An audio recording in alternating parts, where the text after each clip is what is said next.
Thanks, Jeff. I'm going to give a fairly broad overview of some of the perceptions I see challenging Australia's biosecurity. Forgive me for taking the examples. I'll give the animal examples. I can talk about some plant examples as well, but because my background is more on the animal side, I'll focus on those. I want to talk about some disease threats, the policy context in which I work, and the trade environment in which we work. I must mention the Beale Review, which is a major review of this system a couple of years ago, the changing science policy interface, and some challenges to those who are scientists, and I might include some economists in this even, who are those who do economic modelling and so on, who use very sophisticated techniques, some of the sorts of stuff that we just heard from Jim, and the challenges to us who work in that domain. The disease risks, we're seeing more and more incursions of exotic diseases all around the world. VSE, mad cow disease, foot and mouth disease, influenza. We're seeing spreading to new hosts. We're seeing the re-emergence of old diseases that have been here for a while, changes in virulence, and changes in range. Newcastle disease in Australia, outbreaks have occurred here from a strain that was mild and used around the world for vaccines. It was so mild. It changed and became virulent. We're seeing the emergence of new or previously unknown diseases, liver virus, VSE, colony collapse disorder of bees, a big disease, bee one. In Australia, we have our own. If you look for diseases, you'll find them. Hendra, Menangle, porcine myocarditis virus, PMC, or Bungawana virus, and a whole range of new risks of human-induced risks, inadvertent escapes, or deliberate threats or risks of bioterrorism. So the world is changing fairly rapidly from a disease point of view.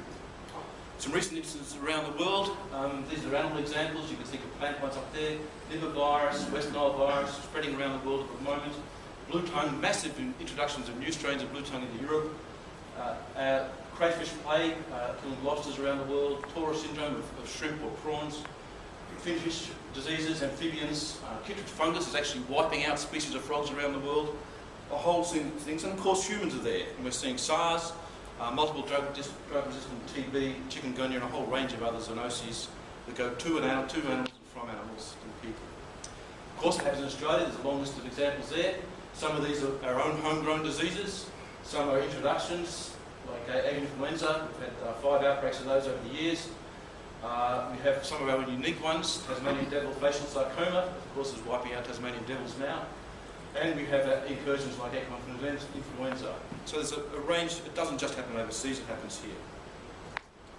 The policy context, the things that are driving this, globalisation and trade, intensification of agriculture. If you put large numbers of animals together in one place, the pathogens have an advantage and they multiply faster and challenge our systems very quickly. Increasing concern about global food security, and Richard spoke about that in his talk. The quarantine continuum. We've learnt from the Nunn review back in 1996, which is the previous big review, here the concept of working overseas to prevent diseases coming into Australia, working at the border, and working post-border with states and territories to control them when they're here. Easy to say, not easy to do. So the framework of emergency management, the PPRR, prevention, preparedness, response and recovery. In my world, we're down in prevention, preparedness and occasionally the response side. The recovery is the other things that might do as the whole of government, rather than the Department of Agriculture. This is leading to the one medicine approach, getting vets and medicos together, because 75% of the newly emerging diseases in humans are coming from animals, and many of those are coming from wildlife species and domestic stock. And we're seeing changed societal demands. We're seeing demands for food safety, for animal welfare, for food miles, which Richard mentioned, and we're seeing reduced per capita meat consumption in developed societies and the reverse in developing countries as their per capita demand for meat increases. When I first came back to Australia, because I've worked 15 years overseas before I came back, and the outbreaks occurred here, the first question was what effect will it have on productivity? Will it affect trade? How much will it cost to control or eradicate? A bit down the list was might it affect people? Might it affect them? Now, unfortunately, the first question is a very different one. Can you guarantee it won't affect people? It's a very different question than asking, well, it might. You're asking guarantees when a new virus or disease is found. We're seeing changing expectations. Slaughter-out responses, and back in 2001 in the UK, they slaughtered a huge number of animals. That little calf in the picture, named Phoenix, nearly stopped the whole campaign, front page news, and the Bambi factor. A sweet Bambi-like deer or an animal like that just gets votes, and that led to the whole campaign stopping, and they had enormous problems. But you might have to ask, how long we keep slaughtering out birds for bird flu? Something like 300 million birds around the world have been slaughtered out. What's the ethics of that? What's the economics of that?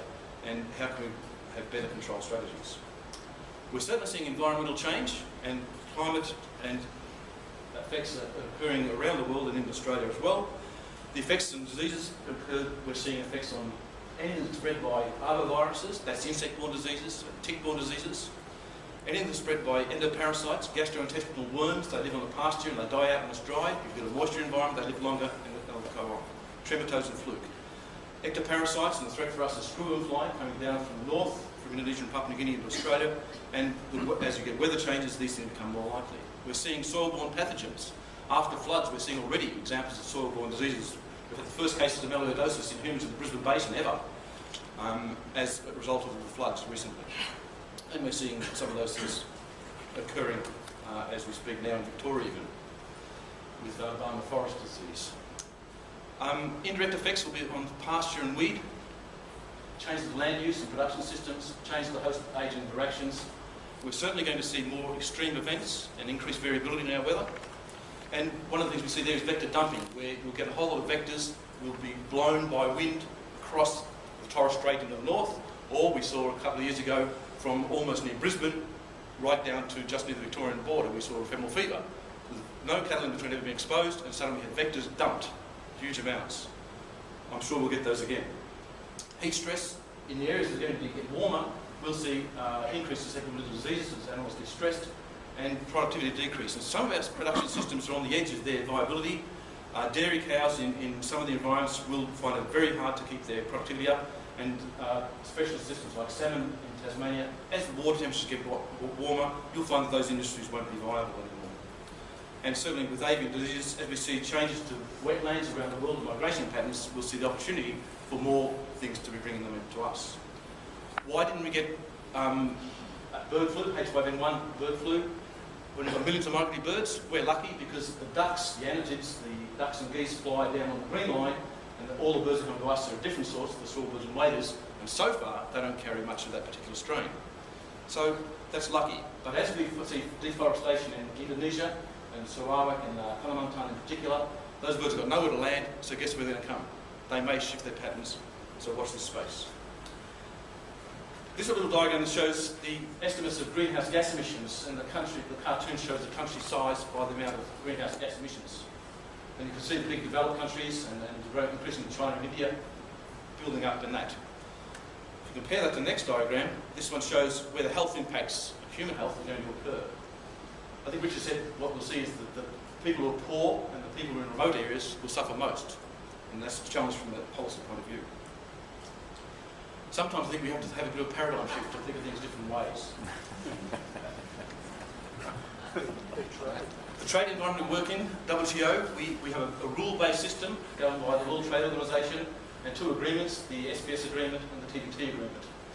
And the standards and guidelines for risk analysis we do are governed by those three bodies, the OIE, which is the animal one, the Codex for foods, and IPPC for plants. And our model is that we try to estimate the appropriate level of protection or the acceptable risk. What's the risk that our country will accept when we agree to take a product with or without the measures imposed? We try to get them below that line, the ALOP line there. So we've got likelihoods of entry and exposure and the consequences going across. Theoretically, an easy concept. But it's difficult. How do you define that ALOP? And how do you take account of the people who want to take a very precautious or a cautious approach?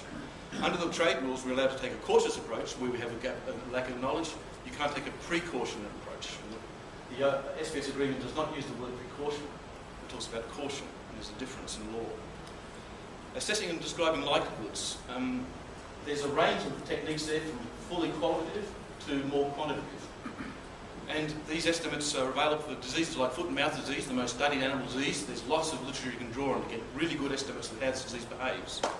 You get a newly emerging disease that no one knows much about, there's no data at all. You're working in a data-free environment. And so how do you validate the estimates of experts as you go along and try and fill in your models there? With consequences, you see problems with differences between national effects, regional effects and local effects. And I think, again, Richard spoke about community effects, if you like.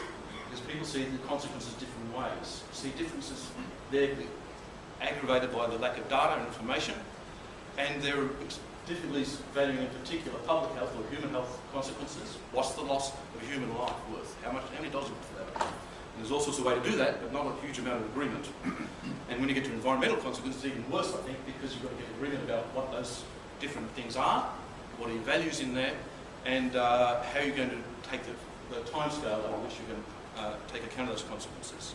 And when you get beyond 3 to 5 years, I think it's extraordinarily hard to, and I don't like the word predict, I agree with you, even to forecast what might be happening.